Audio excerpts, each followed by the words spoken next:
Vous connaissez probablement Brembo pour ses systèmes de frein ultra performants. Mais est-ce que vous connaissez la marque Rotaruan? Si je veux vous en parler, c'est justement parce que depuis l'année dernière, Brembo et Rotaruan sont étroitement liés. Et je laisse Xavier vous raconter ce qui s'est passé.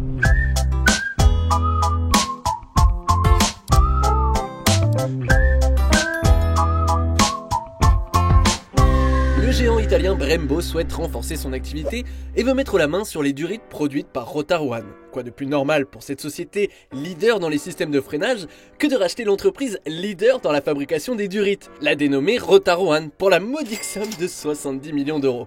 Et c'est pas peu dire que c'est un gros changement pour cette marque qui a su s'imposer sur le marché international après plus de 60 ans d'activité. Voilà, maintenant que vous savez tout, on va pouvoir vous faire l'historique de la marque Rotaruan. Et c'est parti pour un petit saut dans le temps. Rotaruan démarre son activité en 1947. C'est d'abord une toute petite entreprise familiale espagnole qui ouvre sa première boutique. Le fondateur, en tout bon amateur de vélo qu'il était, poursuit sa passion en fabriquant des câbles de frein. Très vite, la qualité de ces câbles trouvera une certaine renommée, à tel point que de grands noms de fabricants de vélos, tels que Amat, Castel ou encore Masferrer, vont passer commande, contribuant ainsi au gonflement du capital de l'entreprise. Rotaruan voit alors plus grand. Si l'entreprise parvient à avoir une bonne renommée locale, il se pourrait bien qu'elle cartonne aussi à l'international. En 1965, Rotaruan devient Rotaruan SA. Le chiffre d'affaires de l'entreprise est assez conséquent pour que Rotaruan soit coté en bourse. Ainsi, les investisseurs extérieurs permettent à la marque de gagner en notoriété et d'exporter ses pièces à l'international. L'entreprise continue la production de câbles de frein jusqu'en 1996. À partir de cette date, un autre type de production voit le jour, les durites de frein hydrauliques. Ce nouveau produit est un véritable succès, particulièrement au Japon. Quelques grandes marques nippones s'en emparent, Yamaha, Honda ou encore Kawasaki. Parmi les motos équipées, on peut citer par exemple l'ensemble de l'écurie Kawasaki du Superbike. Grâce à un tel portefeuille client, Rotaruan est classé leader des durites de frein sur le marché mondial. En 2001, le leader de la durite ouvre un siège social à Gava, une commune située dans la province de Barcelone. C'est à partir de ce siège que sont gérées les 3 usines espagnoles. Celles-ci tournent à plein régime. Bientôt, chaque marque de moto voudra équiper l'un de ses modèles avec les durites Rotaruan. En 2006, c'est carrément une nouvelle usine qui ouvre ses portes. Cette fois-ci en Chine, pour des besoins économiques, mais surtout pour répondre à une demande toujours plus grandissante en Asie. En 2008, Rotaruan décide de se lancer dans la fabrication d'équipements de freinage complets. Dès cette même année, étriers, disques de frein, maître cylindre et levier sont proposés à la vente. Plusieurs constructeurs vont s'équiper de ces systèmes de freinage espagnols, tels que le roadster américain Zero SRF et SRS, ou encore la Kawasaki Ninja ZX-10R. En 2011, Rotaruan étend son catalogue d'offres en créant la marque Bractec. Celle-ci est spécialisée dans les pièces de rechange, proposant une large gamme de produits pour tout type de modèle, du scooter 50 cm3 à la grosse cylindrée en passant par la moto trial et off-road.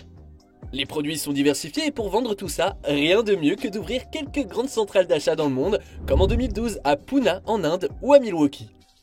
Une équipe locale y apporte même un soutien commercial pour le développement de projets personnalisés aux fabricants de motos indiens et américains. Mais Rotaruan ne compte pas s'arrêter là, puisqu'en 2014, un important contrat est signé avec l'entreprise néerlandaise CBI pour Chassis Brake International. L'idée pour Rotaruan, c'est de pouvoir se positionner en tant que partenaire technique dans le développement de l'entreprise CBI en Inde et ainsi s'implanter encore un peu plus sur le marché européen. Fier d'un tel succès et d'une telle montée en puissance, l'entreprise espagnole crée, à l'occasion de son 50e anniversaire, la branche Rotaruan Racing, avec la construction de pièces spécialement conçues pour les motos en compétition.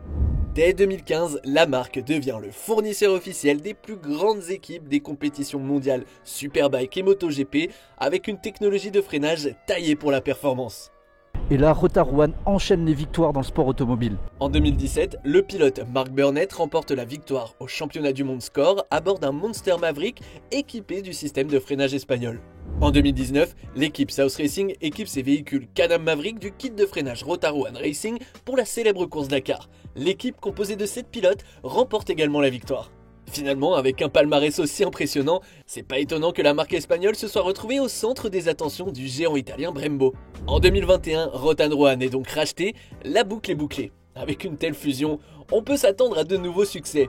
Et pourquoi pas le développement d'un nouveau système de freinage encore plus performant, T'en penses quoi, Shinze? Très honnêtement, avant de faire cette vidéo, je savais pas que Rotar One ils étaient autant, impliqués dans le monde de la compétition. Je sais pas pourquoi, j'ai toujours vu ça comme une sorte de sous-marque, entre guillemets. Et le fait que Brembo rachète Rotar One, pour moi, c'était en gros uniquement le fait de prendre encore plus de parts de marché. Mais après, quand j'ai découvert un peu tout ça, je me suis dit peut-être qu'en fait, ils veulent essayer de faire des offres un peu plus globales et peut-être des systèmes clés en main, en fait, complets du début à la fin, pour que les fabricants ils aient plus qu'à installer tout ça et sous une étiquette Brembo. Et toi, dis-nous en commentaire, tu connaissais la marque Rotar One ?